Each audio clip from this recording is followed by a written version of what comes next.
சதுரங்க வேட்டை, லக்கி பாஸ்கர் போன்ற கான் த்ரில்லர்ஸ் வரிசையில் அறிமுக இயக்குனர் ஹரிஷ் துரைராஜ் அவர்கள் ரைட்டிங் அண்ட் டைரக்ஷனில் உருவான கான் சிட்டி படத்தோட ரிவ்யூ தாங்க பார்க்க போகிறோம். அர்ஜுன் தாஸ், ஆனா பென், யோகி பாபு, வடிவுகரசி மற்றும் பலர் இந்த படத்தில் நடிச்சிருக்காங்க. இந்த படத்தோட ரன் டைம் பார்த்தீங்கன்னா 2.5 hours.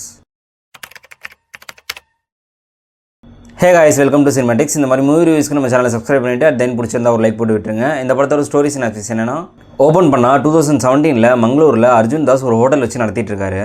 அவருக்கு ஹெல்ப்பாக அந்த ஹோட்டலில் அவரோட ஒய்ஃபான ஆனா பென், அவரோட மச்சானான யோகி பாபு, அவரோட அத்தையான வடிவுகரசி எல்லாருமே அங்கேயே இருக்காங்க. இப்போ திடீர்னு ஒரு நாள் அவரோட 10 வயசான ஹேண்டிகேப்டு பையனை ஸ்கூல்லேருந்து யாரோ ஒருத்தவங்க கடத்திட்டு போகிறாங்க. அர்ஜுன் தாஸ் பையனை யார் கடத்திட்டு போகிறாங்கன்னு சிசிடிவியில் செக் பண்ணும்போது கதை அப்படியே 2010 சென்னைக்கு மூவ் ஆகுது. அங்கே பார்த்தா அர்ஜுன் தாஸ் ஃபேமிலியை சேர்ந்த இண்டிவிஜுவலாக உள்ளவங்க ஒருவருமே பெரிய ஸ்கேமஸாக இருந்திருக்காங்க. இப்போ இவங்களோட பேக் ஸ்டோரி என்ன, அந்த பையனை கடத்தினது யார், அட் த லாஸ்ட் அந்த பையனை மீட்டாங்களா இல்லையா, இதெல்லாம் தாங்க இந்த கான் சிட்டி. ஸ்கேம் மூவிஸ் வரிசையில் இந்த படமும் ஒரு டீசெண்டான ஸ்கேமாகவே வந்திருக்கு. லாஜிக்கல் ஓட்டைகள் நிறையா இருந்தாலும் ஹியூமர்ஸ் மூலயமா அதெல்லாம் பேச்சப் பண்ண ட்ரை பண்ணியிருக்காங்க. ஃபர்ஸ்ட் ஹாஃபை விட செகண்ட் ஹாஃப் கொஞ்சம் சுவாரஸ்யமாகவே மேக் பண்ணியிருக்காங்க. அண்ட் கிளைமேக்ஸில் ஏமாத்தாதே அப்படின்ற மெசேஜும் நீட்டாக டெலிவர் பண்ணியிருக்காங்க. இபி ஆஃபீஸில் கரண்ட் பில் கட்ட வரவங்கள்ட்ட பில்லு கொடுக்காம அந்த அமௌண்ட் அடிக்கிறது, அம்மாவுக்கு உடம்பு சரியில்லைன்னு போய் சொல்லி ஃபேஸ்புக்கில் பணத்தை அடிக்கிறது, வீட்டு புரோக்கர் மாதிரி டெனன்ட் அண்ட் ஓனர் 2 பேர்ட்டேருந்து பணத்தை அடிக்கிறதுன்னு இப்படி பல ஸ்கேமை கொஞ்சம் இன்டென்ஸாகவே காமிச்சிருக்காங்க.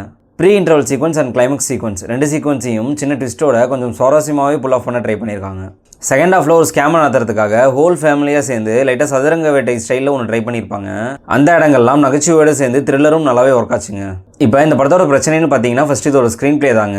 அண்ட் மூவியுமே ரொம்ப ப்ரெடிக்டிவாக தாங்க மூவ் ஆகுது. இதை தான் சொல்ல வராங்கன்னு புரிஞ்சாலும் அதே ரிப்பீட்டட் சீன்ஸில் போட்டு நமக்கு இன்னும் தெளிவாக விளக்க ட்ரை பண்ணுறாங்க. அந்த இடங்கள்லாம் கொஞ்சம் ஃபாஸ்ட் ஃபார்வர்ட் பண்ணால் நல்லா இருந்திருக்கும் தாங்க தோணுது. ரைட்டிங் லெவல்லே இந்த படம் ரொம்ப அன்கன்வின்சிங்காக தாங்க ஃபீல் ஆகுது. ஏன்னா ஃபஸ்ட் ஹாஃப்லேயே ஹீரோ சில கேரக்டர்ஸ்லாம் ஏமாற்றிருப்பார். பட் அந்த கேரக்டர்ஸ்லாம் செகண்ட் ஹாஃபில் இவருக்கு ஹெல்ப் பண்ணுற மாதிரி காமிச்சிருப்பாங்க. அந்த இடங்கள்லாம் இவங்க ப்ராப்பராக ஜஸ்டிஃபை பண்ணவே இல்லைங்க. அண்ட் எக்கச்சக்க லாஜிக்கல் ஓட்டைகள் இருக்குது படத்தில்.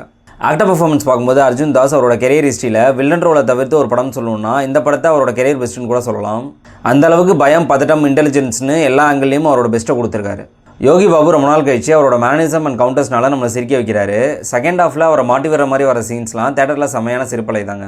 அடுத்து ஆனா பென்க்கு பெருசாக ஸ்கோப் இல்லைனாலும் அங்கங்கே வர குட்டி எமோஷன் சீன்ஸ்லாம் நல்லாவே பண்ணியிருந்தாங்க. வடிவுகரசிக்கு ஒரு டிஃப்ரெண்ட்டான ரோலுங்க இந்த படத்தில். மூஞ்சில் ஒரு ரியாக்ஷன் காமிச்சிட்டு அதை அப்படியே டிஃப்ரெண்ட்டாக ஆடியன்ஸ்க்கு லேண்ட் ஆகிற மாதிரி ஒன்று பண்ணணும். அதை புரிஞ்சுக்கிட்டு ரொம்பவே கனகச்சிதமாக அதை பண்ணியிருந்தாங்க. விடிவி கணேஷ் அவருக்குன்னு வர காமெடி சீக்வன்ஸ்லாம் செமையாகவே புல் ஆஃப் பண்ணியிருந்தார். மற்றபடி ஆனா பென்னோட பையன், அருவி மதன், தம்பி ராமையா, ராதா ரவின்னு எல்லாருமே டீசெண்டான பர்ஃபார்மன்ஸே கொடுத்துருந்தாங்க. ஷால்ட்ராடன் மியூசிக்கில் சாங்ஸும் சரி பிஜிஎம்ஸும் சரி செம ஆப்டாக கொடுத்துருக்காரு. லாஸ்ட்டாக வர ஏமாத்தே சாங்லாம் வேறு லெவல் வைபுங்க. சினிமாட்டோகிராஃபிக்கு ஒரு ஸ்பெஷல் கிரெடிட்ஸ் கொடுத்தே ஆகணும். அர்ஜுன் தாஸோட சின்ன சின்ன மூமெண்ட்ஸ் கூட மாசாக எலிவேட் பண்ணது அரவிந்த் விஸ்வநாத்தோட கேமரா மூமெண்ட்ஸ் தான். இந்த படத்தோட பாசிட்டிவ்ஸ்னு பார்த்தீங்கன்னா intelligent story, stylish making, Yogi Babu comedies, engaging second half and climax. நெகட்டிவ்ஸ்னு பார்த்தீங்கன்னா lengthy shots, repetitive scenes, slow moving first half, predictive screenplay and so many logical mistakes. ஓவராலாக சதுரங்க வேட்டை, லக்கி பாஸ்கர் போன்ற படங்களை இன்ஸ்பயர் ஆகி எடுத்த இந்த படம் அந்தளவுக்கு என்கேஜிங்காக இல்லைனாலும் ஒரு ஒன் டைம் வாட்சபுளாக தாங்க வந்திருக்கு. So if you are interested, go and watch the scam of con city. Cinematics rating for this movie 6 out of 10. Thank you guys.